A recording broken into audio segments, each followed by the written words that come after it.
Hello, everyone, and welcome to this week's LChat on my step-by-step process for creating a consistent brand. I'm so glad that you all are tuning in today, and it's awesome to see you tuning in from all over the world. We have Christina from Costa Rica. We have people tuning in from Rome and Germany, the Netherlands. Carly, thanks for tuning in. So it's really fun that that it isn't just here in the States. These LChats are worldwide, which is really fun.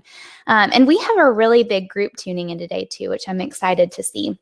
I'm really excited about the topic today of creating a consistent brand, and I planned it this way so that it was at the beginning of the year so you could get your brand in order to do big things for 2017. So I'm glad to see you all here. If you could let me know in the comments before I dive into the content and get started that you can see me and hear me okay, that would be awesome. It looks like you all have found the comments section easily. Awesome. Thank you, Cassie, Liz, Paige. Thank you. And I would love to know if this is your first time joining in an LChat live. Anybody? I saw a few earlier. Awesome. First time. Great. Okay. Awesome. So good to see so many new people in here. Well, for those of you who are tuning in for the first time and may be unfamiliar with LChats, or even if you've seen a replay before, these LChats are weekly webinars that are for free where I share free content and help you, well, try to share information that's going to help you with your creative business. You can think of it as continued education in a sense. It's kind of a mix between a TV show and a podcast for creative entrepreneurs is what I would like to think of it as. Sometimes I have guests, sometimes I host these on my own. And so today is a solo webinar. And I'm really excited to dive into the content.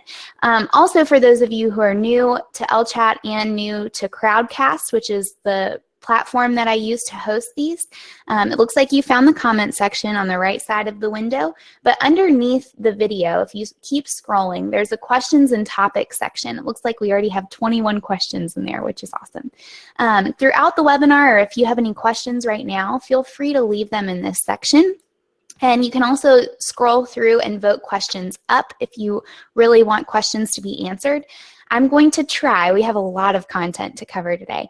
I'm going to try to leave about 15 minutes at the end of the LChat to answer as many of these questions as I can, and I will answer them in order of the number of votes. So feel free to look through those and vote them up if you really want to see a question answered.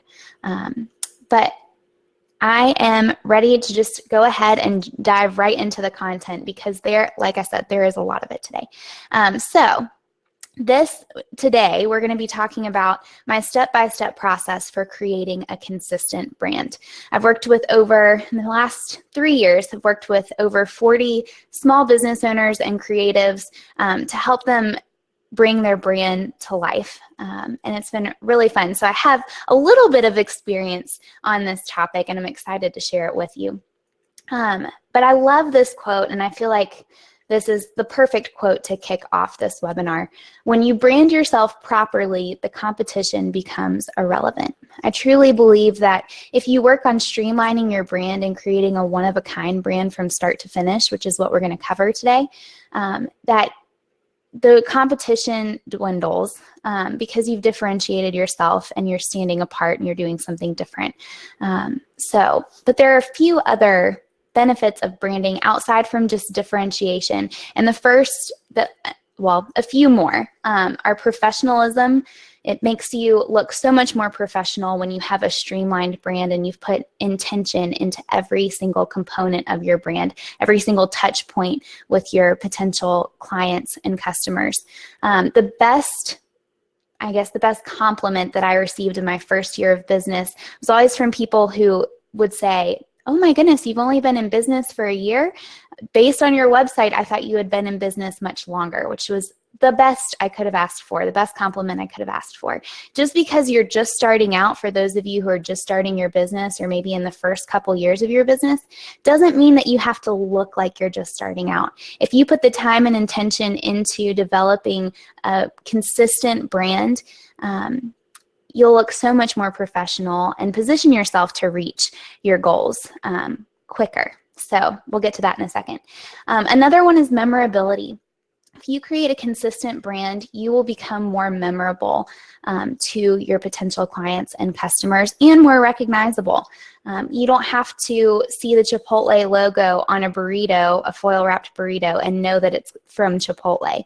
They've done such a good job with their brand recognition just by being consistent and using the same elements of their brand over and over again. If I see a white cup with some really fun handwriting on the cup, I know that it's Chipotle, even apart from just their logo. And then the biggest benefit of creating a consistent brand is acquiring clients or customers. You are branding yourself, or the main goal of branding a business is to attract the right kind of people and even repel the wrong people, the people who wouldn't be your ideal client or customer. But client acquisition is a huge benefit. And again, these are just 5 out of many numerous benefits of creating consistent brand. But I thought it would be helpful to go over those before we dive into the content. But there's a fun challenge of branding. That all sounds fine and dandy, and I think it's a fun challenge. You might not at the moment, but hopefully by the end of this LChat and by the end of February, you will. Branding isn't simply creating a logo and a color palette. A lot of times we'll see the pretty brand boards on Pinterest with a couple different logo options and a beautiful color palette and a couple type choices and a lot of visuals, but that isn't a brand. A brand is really the entire experience that you're creating for potential clients and customers.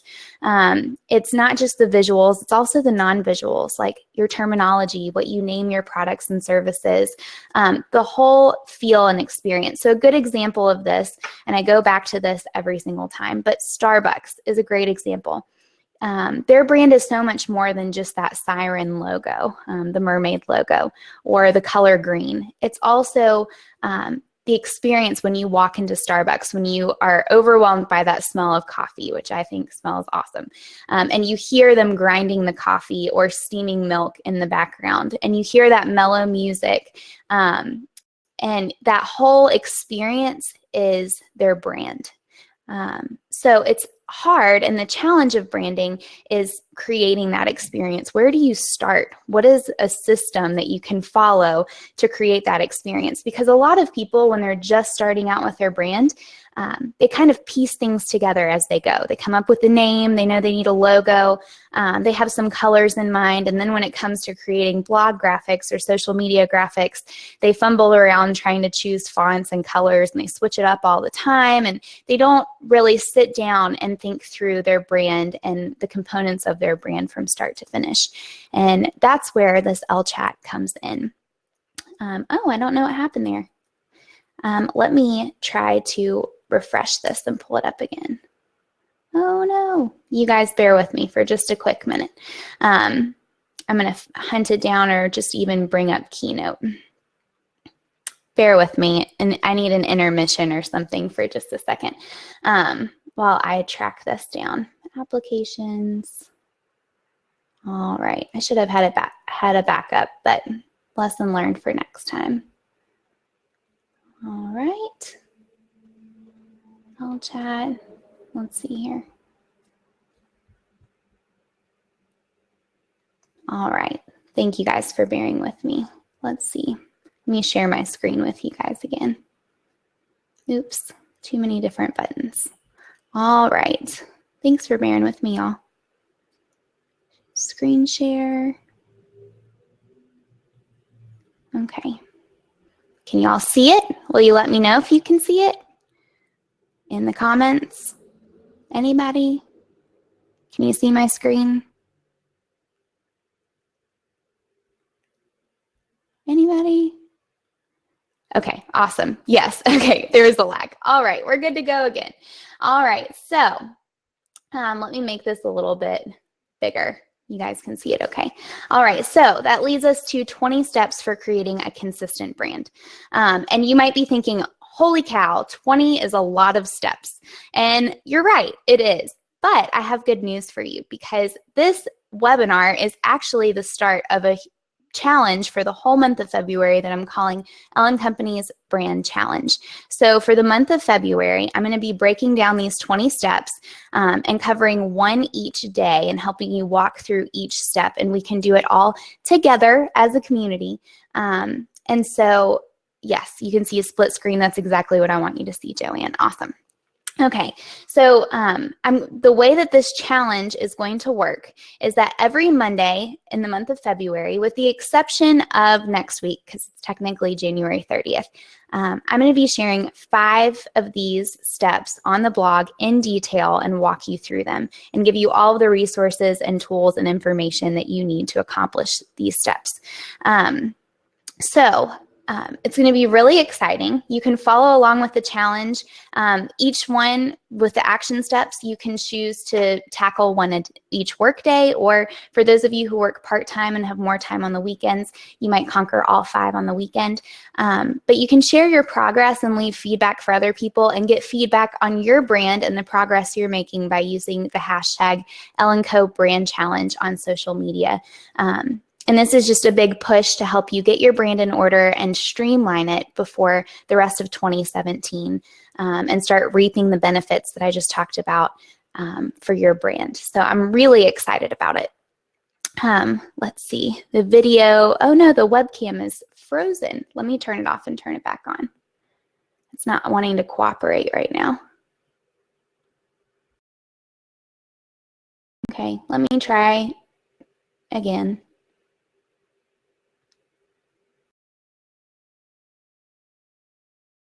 My camera. Okay, can you see me now? It looks like it's unfrozen. Sorry for all of the hiccups. Okay, the hashtag, awesome. Okay, the hashtag is #EllenCo Brand Challenge. So I'm going to put it right in. Yep, there we go. Thank you, Caroline. And all of these details will be on the blog on Monday. I also left a little button. It's a green button right below this. It says Join the February Brand Challenge. And click it. And if you're not on the newsletter already, sign up for the newsletter because I'm going to be sending out emails about the brand challenge as well so that you can participate. I also have a really great workbook that I've created, and it is super in-depth. When I first started Ellen Company, I would have loved to have a resource like this. And also as a brand designer, to get started with clients, I would have loved to have this resource. And I'm giving it to you guys for free. So you are in for a treat because it is jam-packed and again walks you through all the steps. I've also considered, and you all who are tuning in live can let me know about this, I love getting your feedback. I've considered doing a Facebook group for the challenge to help those of you who want to follow along with it, if that would be more helpful for you and get feedback. I thought that could be a fun idea. Camilla says yes. Okay, I'll keep you posted on that because I've been going back and forth. Kieran, Tiffany, awesome. Okay, well, I'll make note of that and keep you posted at the beginning of next week. Slack group is a good idea too. I'm always open to feedback. All right, so just to keep that in mind as we go throughout these 20 steps, keep in mind that don't get overwhelmed because I'm going to be going through each one of these for the whole month of February. So this is kind of a kickoff webinar for this.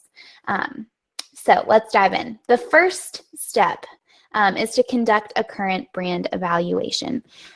So if you currently have a brand, which if you have a business, you already have a brand, whether you're putting intention and time into it or not. So if you currently have a brand, you need to pinpoint what you've been doing right and what you need to improve upon. And a good way to do this is to sit down and answer some questions that I'm going to provide for you on Monday about what you're doing right and what needs some work, but also to conduct a survey with some people who are familiar with your brand and your industry as it is, and get their feedback on how effective your current brand is and what you need to work on. So, for example, my client, Olivia Purvis, said when we first were working together, this was in her client homework at the outset of her project last year. And she said, although everything is a little dated now and not that easy to use, I like the clean color scheme and the fact the logo feels quite handmade. although I'm certainly ready for things to get a lot cleaner and more up to date. So she was able to tell me, these are the things I like about my brand that's working, and here are the things that aren't working quite so well. And I feel like it's the same as renovating a house. You wouldn't just jump in and knock down all the walls if they didn't need to be knocked down, or change things that didn't need to be changed. So sit down and do a brand evaluation and figure out what's working, what am I doing well on, and what needs to be updated. And probably through the challenge, you'll become more and more aware of the things that you need to update. How's number one? Number two is to brainstorm your long-term goals. I always tell my clients that you're not branding for the present, you're branding for the future. So look at branding as an opportunity to reach your future goals. What kind of clients, not necessarily what kind of clients are you working with now? What kind of clients do you want to work with 1 year from now or 5 years from now? Let's brand you for that. Let's allow your brand to help you accomplish your goals. So just because you're not where you want to be right now doesn't mean your brand can't help you get there. So it's really important to sit down and think, where do I want my business to be 5 years from now? And I saw someone, I think the top ranked question below here was choosing a name for yourself. And I think this goes along, or a name for your business. And I think this goes along with that. When you're naming your business, when you're branding your business, you want to think about where you want to be. So whether you choose your name and that's okay, and you don't want to bring on any people in the future, or you don't want to sell it in the future, then go with your name if that fits where you want to be 1 to 5 years from now. But spend some time thinking through what that looks like and what you're aiming for. So for Olivia, she said, I'd love to continue to grow my YouTube channel and get that content to an equal level to my blog. I'd love to have my website as a bit of a hub for everything lovely to do when traveling to different places, from places to eat, stay, and see. And she continued from there. I'm not going to give away all of her big goals in this chat, but Olivia is a pretty big fashion blogger over in the UK, and she was a joy to work with. But it was helpful for me to see, even though she had a bunch of success up until that point, where does she want to go from there? Because I want to brand her for the future and not just for the present. Number 3 is to write down your mission statement. So always with branding, you're trying to communicate a message. A solid brand is always communicating a message. Visually, it may not be explicitly stating it, but it's communicating something to its audience. And I believe that having a mission statement to refer to helps you define the message that you're trying to tell to your audience for both the visual and non-visual parts of your brand. Mission statement should be short, 1 sentence or max 2, that clearly defines what the mission of your business is. What are you doing? Who are you trying to help? And how are you helping them? So for Olivia, she said, What Olivia Did, that's the name of her blog, began with the heart to inspire and share stories with women and girls globally, all of whom share the mutual interest in style, travel, food, and music. So hers is more of a lifestyle blog, but it was helpful. She identified what she's sharing, who she's trying to attract, women and girls globally, and what their interests are.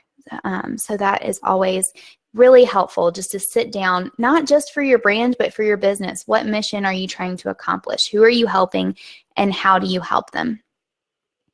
Number 4, and I know I'm blowing through these quickly, but like I said, I'm going into more detail through the brand challenge. But number 4 is to create your ideal client profile. I have a lot of people come to me and they're asking me questions about their brand, and they're telling me what they like, the colors they like, the fonts they like, but they're kind of missing the point of branding, which isn't necessarily displaying you and your taste. It's appealing to your clients and their tastes. So you need to identify who your ideal clients or ideal customers are, and you need to outline that. I like creating a profile. I like to see what's their age, what's their income level, what's their occupation, what stage of life are they in, where do they spend their time. All this information is really helpful in allowing me to get to know those people and get to know their tastes so that I can tailor the brand toward them. So for Olivia, she told me that her ideal reader has an interest in personal style, dabbles in trends but doesn't follow them, loves and appreciates music, is interested in baking and trying new recipes, and appreciates that cakes can be cool too, and loves traveling and seeing the world. And something I should note about Olivia and why her brand is one of my very favorites is because she was already doing the intangibles before, like the intangibles of tone and terminology for her brand, even before we put a visual face on it. So she had a great photography style. She has this wit about her, and the words she uses are super fun, and she's kind of quirky. And so that was already established. My job was just to put a visual face on it, which was really fun. So you can even see in how she answers these questions, you can start to hear her tone and get a sense of her brand already. So keep that in mind as well. Number 5 is to make a list of 10 brand keywords or 10 adjectives. So describe your brand, and don't just use simple overarching words. Try to be descriptive. Sit down, and you might even create, what I encourage you to do in week 1 of the brand challenge is to sit down and fill out a whole page of words that describe your brand, that describe your audience, the experience that you want your audience to have with your business. Sit down and write them out, and then go and circle contenders. And narrow it down to 10 adjectives. All of these steps, you might be thinking, what role is this really going to play in my brand? But you're going to refer back to your mission statement, and you're going to refer back to these adjectives as you continue to build upon your brand. So it's really helpful to lay this groundwork, even though nobody might see these adjectives. Hopefully they would make sense after someone's interacted with your brand, that you chose these adjectives, and it'll be a helpful starting point. So for Olivia, she chose the words playful, creative, girly, yet retro/indie with a bit of edge, fresh, happy, clean, warm, approachable, friendly, cozy, illustrative. Sorry, that's 11. So you can even see her tone coming in through how she's answering these questions again. But by her giving me these words ahead of time, every time that I created something, whether it was her logo or her inspiration board, whatever it was, I referred back to these words to make sure that they matched up, that every single component that I was creating matched up with these adjectives and these brand words. Number 6 is to develop your tone and terminology, and I've mentioned this about Olivia a couple times now, but remember that your brand is the whole experience, and it engages all of the senses, and that means you need to consider the intangibles like tone and terminology. The words that you use with your audience have a huge impact. So are you going to be fun and sarcastic, mysterious and chic? Are you going to be edgy? What do you want to sound like? And how is that going to appeal to your ideal clients and customers? And that's where having that profile will be really helpful. You need to be using words that will appeal to them. You need to use a tone that will appeal to them. You need to name your products and your services and your blog posts. They all need to, the words that you're using needs to appeal to your potential clients and customers. And I just pulled up an Instagram image that Olivia posted 2 weeks ago. Sunday brunching and blog talking with the Babin Sarah Louise brand, Nutella inside pancakes out of shot. So even using the word like Babin made me smile, and it's just a part of Olivia's brand. Kind of witty British humor that I wish I had. And me using a word like Babin might not appeal to y'all and doesn't sound like me, but it does sound like Olivia. So think about that as you are not only creating visuals for your brand, but also in the copy of your website, your tweets, your social media posts. What words are going to appeal to them? And you might make a list of words, or you might make a list of words that you will not use, that do not fit into your brand. I might say the word y'all in regular life, which it's part of living in the South. I tried to fight it for a long time, but I'm not going to use it in my messaging, y'all branding by Lauren. Yes, I don't use it in my messaging because it just wouldn't fit. I'm not trying to appeal to Southerners in particular. If you talk to me, it might pop up every now and then, but I won't necessarily use the word y'all. So just things like that to keep in mind as you are approaching. What's the difference between y'all and all y'all? Not much difference down here in the South. Yeah, Caroline agrees. All right, number 7, utilize a Pinterest board for inspiration. I don't know what people did when they were trying to create a brand before Pinterest, because it is such a helpful resource. It's great for gathering visual inspiration. So I always have my clients create a secret board. It doesn't need to be public, and pull images that capture the experience that you want people to have when they come into contact with your brand. So if you look at an image and you say, yes, that's how I want people to feel, or that's the experience I want someone to have when they come into contact with your business, pin it. There's a reason for that, and try to pinpoint what that reason is in the pin description. So don't just pin it to the board.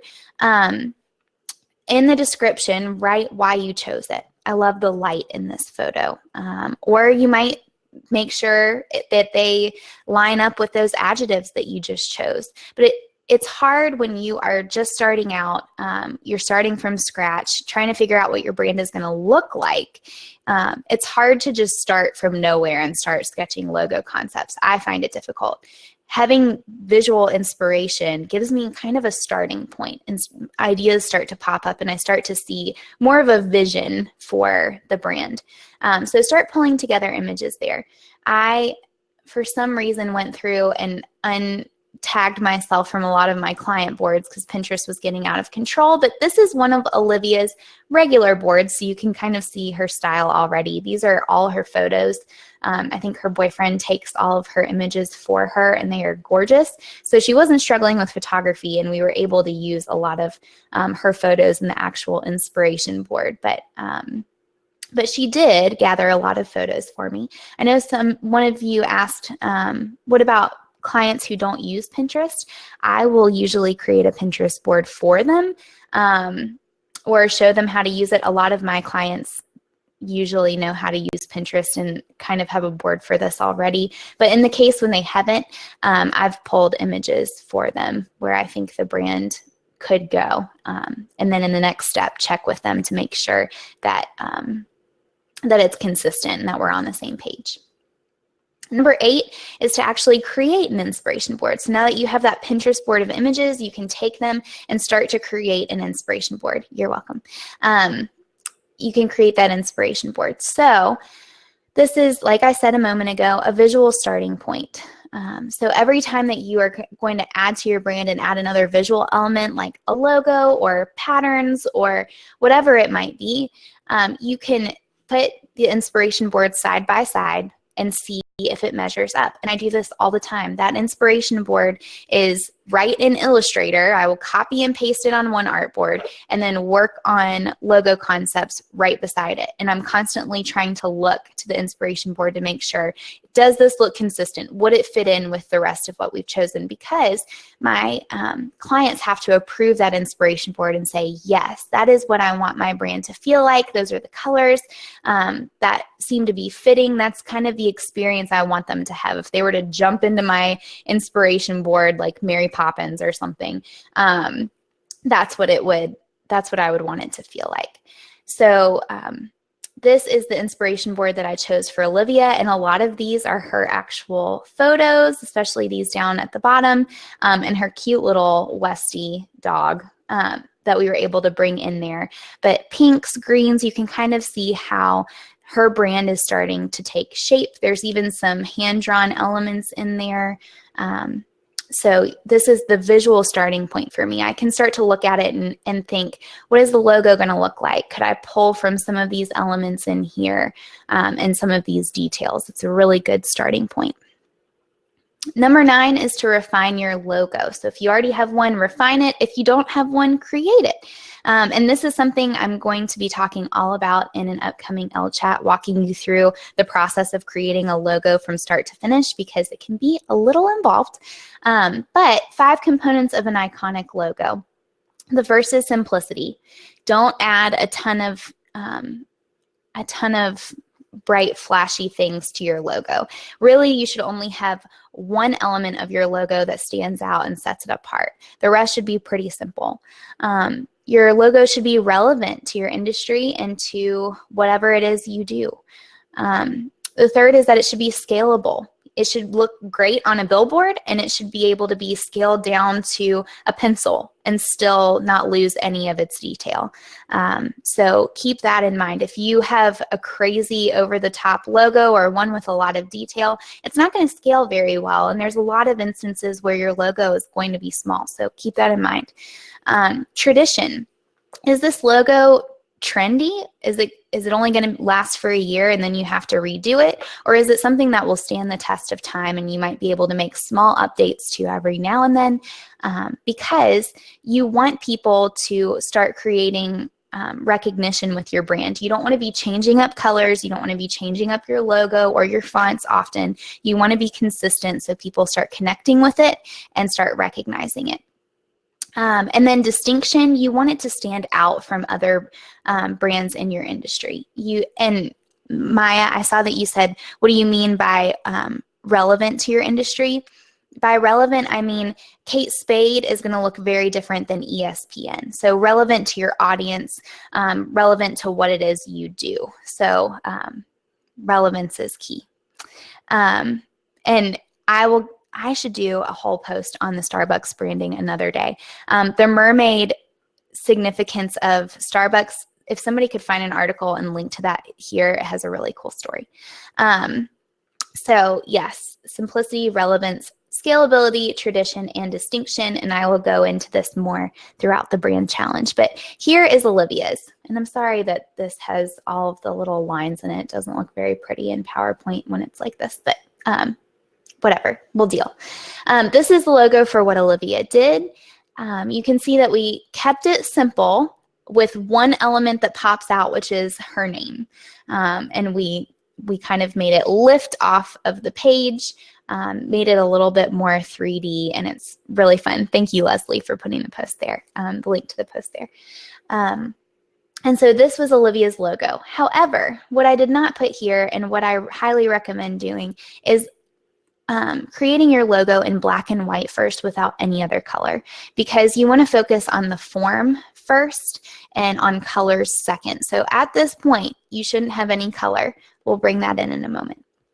Number 10 is to design logo variations. So if I go back to Olivia's primary logo, this works really well at the top of her website as kind of the header. It's the perfect amount of space. You need something more horizontal to fit there, but it would not work well at all in something like her profile image on Twitter or Facebook or Instagram. It just wouldn't work well in a square or a circle. So you need some versatility there, and that's where logo variations can come in handy. A consistent brand is flexible. So when you're creating your brand, you're trying to account for a bunch of different formats and situations. You're trying to pull all of these elements together and create these elements that'll work well as a system. So logo variations account for those different formats. Like I said, some might work well horizontally as the header of your website, and others might work better in a square or a circle. So number 10, Jeff, was to design logo variations. Awesome. And Jamie, I was also a Starbucks employee a few years ago and loved working there. But yes, you are very much trained on the experience and what you, how you're reflecting the Starbucks brand. They do a great job. So these were Olivia's secondary and tertiary logos. So we stacked it. We used the same elements of her logo so that the recognition was still there. It still looked consistent, but this will fit better in something like a square. And then a fun little icon was just using that O Again, consistent with the rest of the style that we'd already created for her logo. And like I said, during this point, you still want to be working in black and white, but yes, to focus on the form rather than getting hung up on colors. But I was pulling this together for y'all and didn't have a black and white option at the ready. All right, number 11, come up with primary and secondary color palettes. So now we can start to think about colors. And there's a few tips that I have. This is the process for how to create a custom color palette, and we'll be going over this more in the upcoming weeks. The first is to familiarize yourself with color psychology. People have associations with certain colors, like red is known as a passionate color. Orange is fun. Yellow does not appeal to men. It's seen as childish and unpredictable. So you need to familiarize yourself with those color associations, and I'll have some links and resources for you on that. But you need to be aware of that before you choose colors for your brand.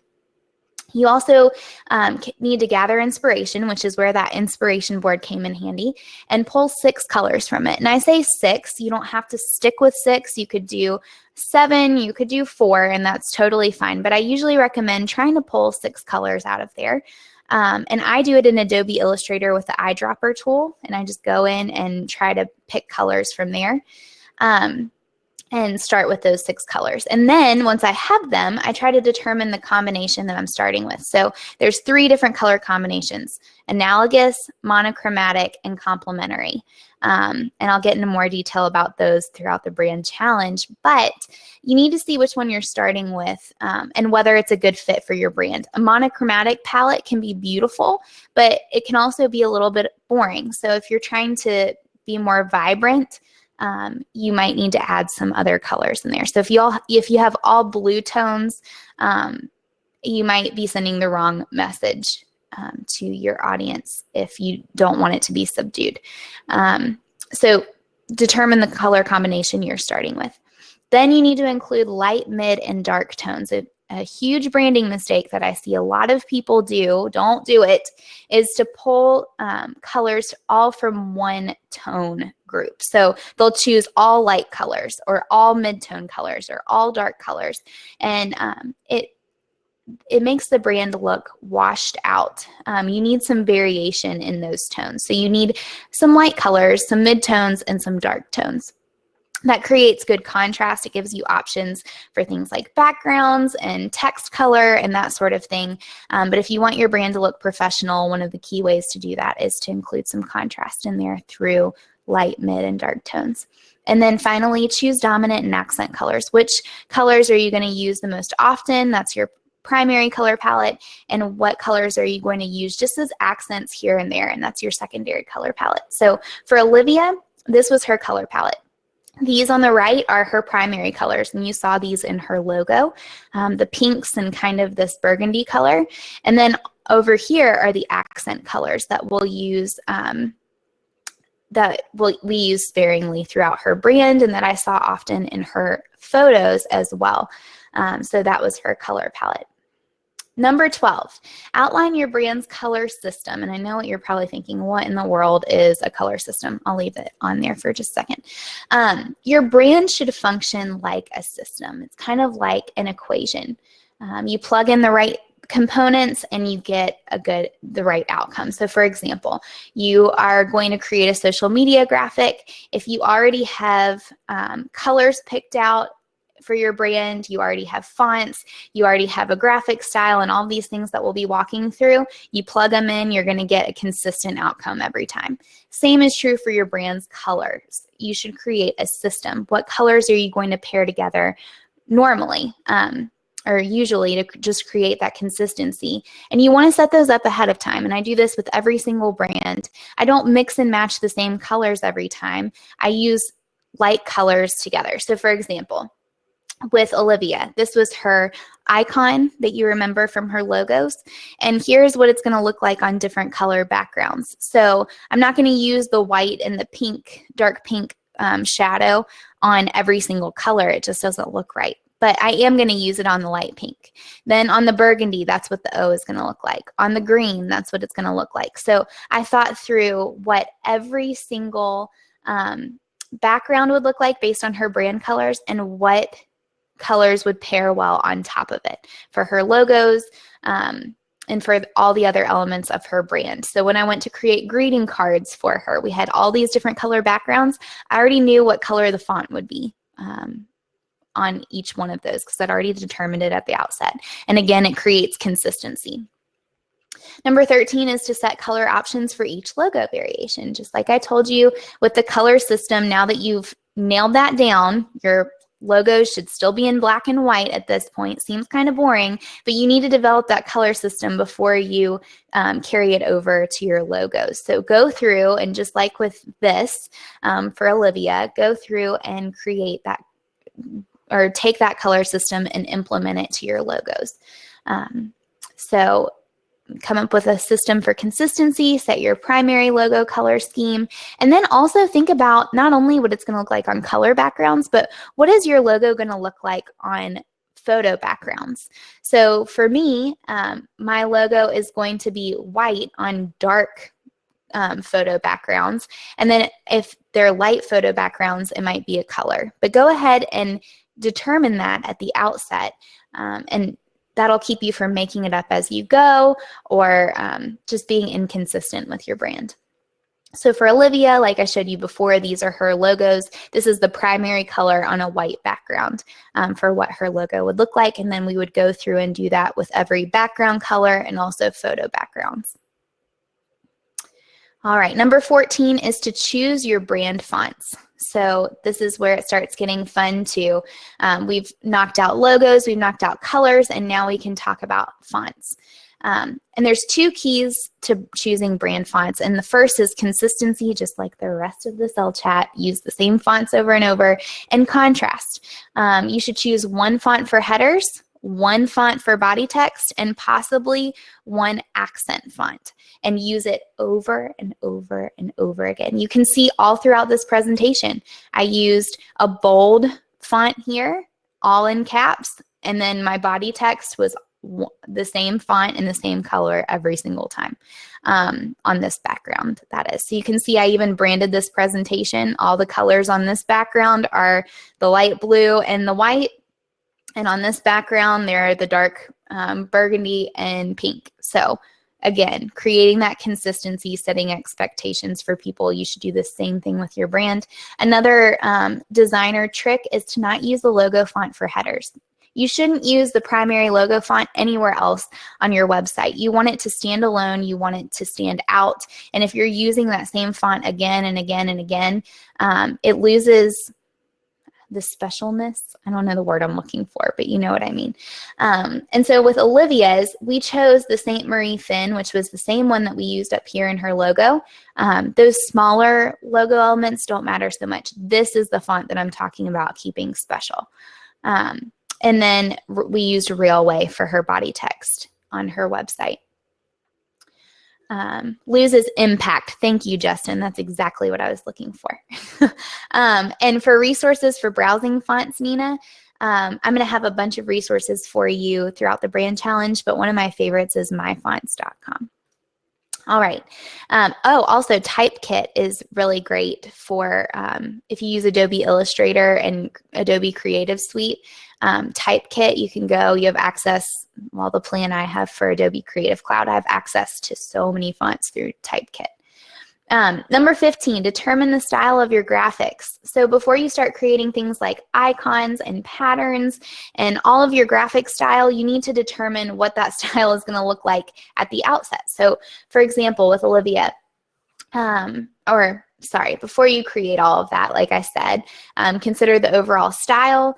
Are your graphics going to be minimal and just very linear and simple? Are they going to be more illustrative? Are they going to be very detailed, geometric, hand-drawn? What is going to fit in with what your clients appeal to or customers would appeal to? So going back to even Olivia's adjectives, when I was thinking about the graphic style for her icons and other things on her in her brand. I went back to the words playful, creative, girly, retro, happy, friendly. She even said illustrative. And the cool thing about Olivia, too, is that she's friends with an illustrator. Emma Block is her name. She's over in the UK, too. She's super talented and has a great style, and it fits right in with Olivia's style. So we knew that we were going to use some graphics from Emma, and I'm going to share those with you in just a moment. But this is really helpful to think through what her graphic style needed to look like right at the outset. So think about that. Is it going to be minimal? Is it going to be girly? Is it going to be illustrative? What is your graphic style going to look like? Number 16 is to consider borders and backgrounds. The seemingly insignificant things can have a huge impact. Your brand, yes, you have overarching things like your logo and colors and fonts that stand out, but a really strong brand considers the details. So think of things like, how are you going to divide sections of content on your website and your collateral items? Are you going to use a simple line? Will you mix things up with a custom border? Are you going to use borders on collateral items? What is that going to look like? And so for Olivia, it seems so simple, but it really does make a big impact. And I'm sorry, these things in Keynote are driving me nuts. But for Olivia, we used a little bit of white space around these buttons. So we had a flat color, a little bit of white space, and then a line around it. And that's what her button style looked like. And we implemented that again and again and again. Same thing with this light pink border. We used it throughout all of her collateral items. We used it at the top of her website. And it seems so simple and small, but things like that create consistency time and time again.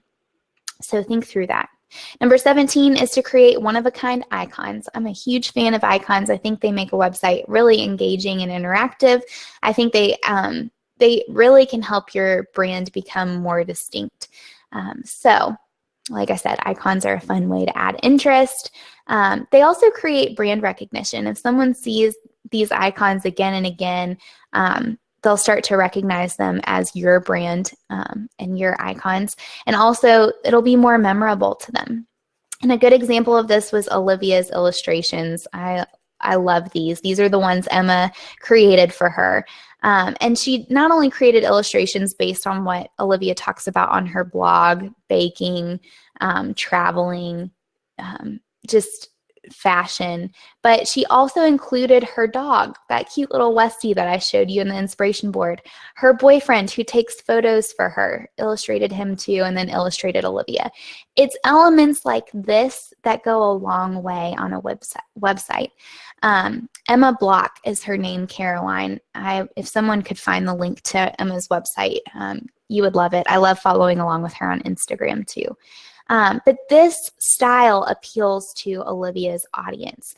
This style wouldn't necessarily appeal to every single group, but it fits well with the people that Olivia is trying to appeal to, and the people that follow along with her love these illustrations, and we use them pretty much everywhere.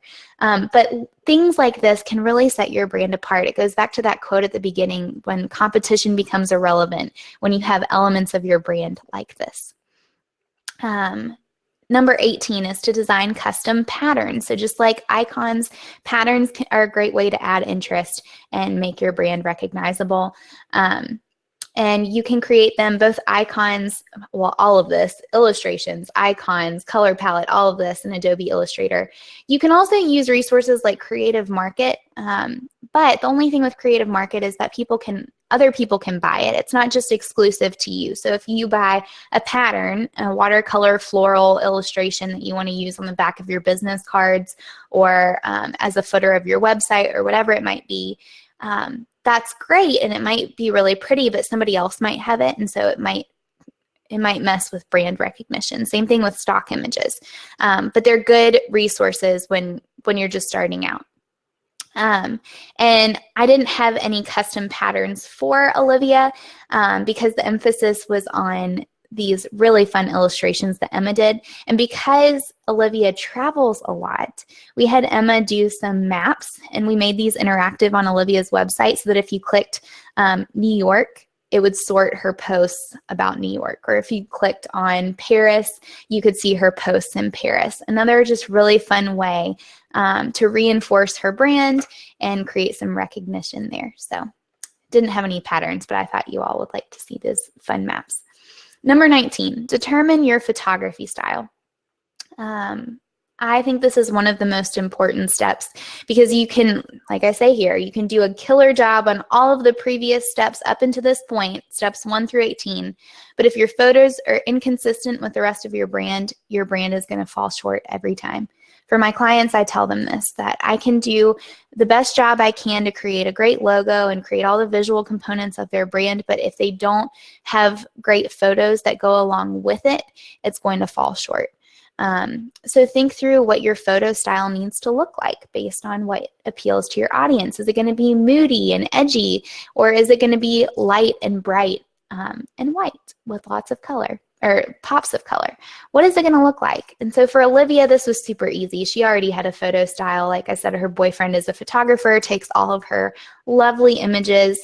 They have a lot of her brand colors in it, pink, purple, white. You can even see the burgundy there. We planned that.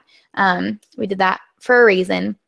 But think about what it's going to look like and set those standards. And number 20, pull it all together in a brand style guide. So now that you've outlined all of these things, your logos, your color system, your color palette, all of these elements that we just went through, put it all together in a brand style guide to outline it. And not just for yourself as a reference, which is super helpful when it comes to things like color values, but also if you bring anyone on your team later on, or you work with a designer to create some things for you, it's helpful to have this brand style guide and give it to them because they can see your colors and how things are supposed to be used.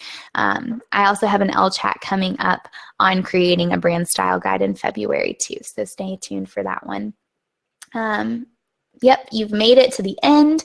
Now you can showcase all of your hard work and create a brand style guide. And you'll notice too that in this LChat, I didn't cover things like social media graphics and all of those because by creating all of these elements already, patterns, icons, backgrounds, borders, logos, colors, these are all the components that make up things like social media graphics and make it a breeze to create business cards and media kits and that sort of thing down the road. So that's why I didn't do that. That'll come afterward. But here's a place to collect it all. So your mission statement, client profile, all of this should be found in your brand style guide. And for Olivia at the time, we just did a brand style board. Delete that again.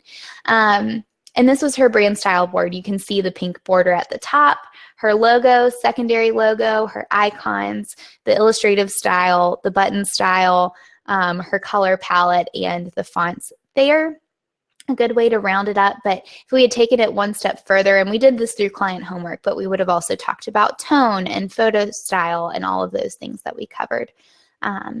But we started here. This was the starting point. This is where you all are going to be at the end of February, at the end of this brand challenge, once you walk through all of these steps in more detail, which I hope you're really excited about because I'm really excited about. But once we were here, then we could take this brand and implement it on collateral items like her business cards. You can see that we use that pink border. Her secondary logo is right there because it fit better than her primary logo. We used her cute little illustration and then just did simple lines and text that we already had come up with because we'd already walked through things like her graphic style and icons and fonts and the borders. So you can see how it all starts to come together into collateral items. Same thing with her media kit. For her media kit, we have her big, beautiful, bright, feminine photo right there. We used her logo. We even used a little button that says media kit. We also have some borders down here in one of those lighter colors again, and then an illustration. So you can see how we use all of those components of her brand and things like collateral items. And then this was her website, which I just love. If you haven't been to whatoliviadid.com, go. It is super fun. I worked with Chaitra from It's Pink Pot to do all of this on Blogger, which was a challenge, but we made it work. And you can see all of the components of her brand. We even created a really fun feature up here. It says browse around. If you click that little menu, her blog sidebar, her secondary sidebar comes up. You can see all of those buttons and that button style. You can click on that cute map for searching by location, but you can see how it all came together and it's all consistent time and time again to create that brand recognition. So, in review, I know we're running out of time. I'm sorry, I'm not going to be able to get to all of your questions, but hopefully throughout this brand challenge, I will. So to just review really quickly, conduct a current brand evaluation is number 1.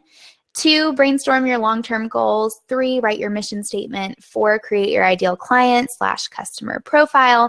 5, make a list of 10 brand keywords. And this is actually the first week. So day 1, day 2, day 3, day 4, day 5 of the brand challenge, you're getting a sneak peek right now. I should mention this, I'm also going to be posting this LChat replay, but also all of these slides on the blog tomorrow. So you'll be able to access them all. But this is week 1. And I have an awesome workbook to go with it to walk you through all of these steps. So on Monday, stay tuned on the blog because it's all coming at you. Number 6, develop your tone and terminology. Utilize a Pinterest board for inspiration is number 7. Number 8 is to create an inspiration board based on those Pinterest board images. You can bring in colors. Number 9 is to refine your logo. 10, design logo variations. This is week 2 of the brand challenge. Week 3, 11, action step 11, come up with a primary and secondary color palette. Outline your brand's color system, set color options for each logo variation, choose your brand fonts, determine the style of your graphics. And then in the final week of the brand challenge, you're going to consider borders and backgrounds, create one-of-a-kind icons, design custom patterns, determine your photography style, and put it all together in a brand style guide. So we're going to cover a lot of ground, but by the end of February, you will be fully prepared to create a consistent brand from start to finish. I also have LChats on some of these bigger topics throughout the month of February too to help you. And Irene, don't be overwhelmed. I'm going to give you everything you need. So that's the purpose of this challenge, is to walk you through. I know that I can't brand every single one of your businesses, but I can sure try through this challenge. So I'll walk you through it. And I'll also think about that Facebook group so that we can all team up there. But like I said, if you haven't already, to join the challenge, I'll create that Facebook group like I told you, but sign up for the newsletter if you're not a part of the Ellen Company list, because I'll be pointing you to all the resources and sharing all of these action steps with you there and pointing you back to the blog. So stay tuned for that. I'm glad that you guys are excited about this. I've been toying with this idea for months and been preparing for it for months. And so I'm really excited that you're taking part in it. And I'm really excited to see how your brands evolve as a result of this challenge. I did an e-course on branding, I guess it was a year and a half ago, and it was super helpful. And I'm taking a lot of that same content and sharing it with you all here and expanding upon it. So I think it'll be a lot of fun, but I'm grateful that you all tuned in today. I'll try to answer just 2 questions really quickly. If my cat goes away and stops jumping right in my space, I'll answer a couple before getting off. And so the first one, Christina asks, choosing a brand name that had flexibility to grow in the future. When to use/not use your name as a brand. Pros, cons of using a pen name in this era if you are writing about places you work and don't want to tie it into your name. So choosing a name for your business and your brand, I understand the struggle of that. Naming Ellen Company was one of the hardest things. But again, like I said earlier in the LChat, think about where you want to be 1 to 5 years from now. Do you want to bring on people on your team? Do you want a more personal brand that you use your name, or do you want it to feel more like a company? And For me, the decision not to use my name was pretty easy, having the last name Hooker, although it would be very memorable. And I do have a sense of humor about it, but probably not the best brand decision. So that was easier for me. I also didn't want to use Lauren. I didn't think it was as memorable, but I wanted the name to be feminine. And so that's why I went with L and then used and company, because I thought maybe someday I'll want to expand it. I was kind of leaving it open to possibilities. So it really just depends. You might go with your name, Christina, or tie it in some way, or you might use a pen name. I have a lot of people call me Elle now, and I don't mind. I like Elle better than Lauren, honestly. Don't tell my mom that. But it's kind of my pen name now, in a sense. So you might choose to do that too. But whatever name that you choose to go with, run it by people. Run it by your ideal audience and see how they respond to it. For me, I didn't say L and Company enough and realized that a lot of people would think it was Ellen Company. And so I wish I had thought through that a little bit more. See if your domain name is available and your social media handles are available for that name as well. But it's hard to, I know naming is so hard and it might take some time, but those are my 2 cents about it. All right. And one more. I know it's 4 o'clock. Or 4 o'clock Eastern. The hour is upon us, but I'll try to answer one more. Actually, I think I've already answered this one, Hannah. What are some important aspects of branding that most people overlook? I think it's those intangibles. People don't necessarily think about their tone and the terminology. They kind of overlook that and put a lot of emphasis on the tangible things and the visual things. But think about the whole experience. Something that I'm going to encourage you to do next week in the brand challenge, and you're going to think I'm crazy, but I promise it's helpful, is to think not only about what your brand looks like, but what it feels like, what it tastes like, what it smells like, and what it sounds like. All 5 senses. And it kind of gives that whole experience. So for example, there was, and I share this next week, but there's an Annapolis wedding photographer, Annapolis, Maryland. So she was by the ocean. A lot of the weddings that she would photograph were on the ocean at the beach. And so she said her brand tasted like sea salt caramels, and that her brand sounded like the ocean waves. And so that kind of helps create that experience and that full picture of your brand, which I think is really helpful. So I hope that's helpful for you too, Hannah. Thank you all. I'm so sorry that I'm not getting, there's 23 questions left. Hopefully throughout the rest of this month and throughout this challenge that you'll have a lot of those answered. Stay tuned. The recap of this is going to be on the blog tomorrow, and then starting Monday, we'll kick off the challenge, and all of February, the content on the Ellen Company site, the newsletter, and L Chats will revolve around branding. So I'm really excited. I'm glad you all enjoyed this one. Thank you for tuning in today. Be sure to sign up for next week's L Chat too by clicking on my image. I think it might be in the top left corner. You can follow along with me there on Crowdcast for future L Chats, but you can also take a look at the upcoming L Chats. Next week, I'm bringing Katie Smith on from Drop Cap Design. She has a really distinctive style, and she's going to tell us how to come up with your own distinctive style for your brand. And that'll be a really fun one. So be sure to tune in for that. Thank you all for the great feedback. I hope that you have a great rest of your week, and I will see you next week when the challenge kicks off. See you later.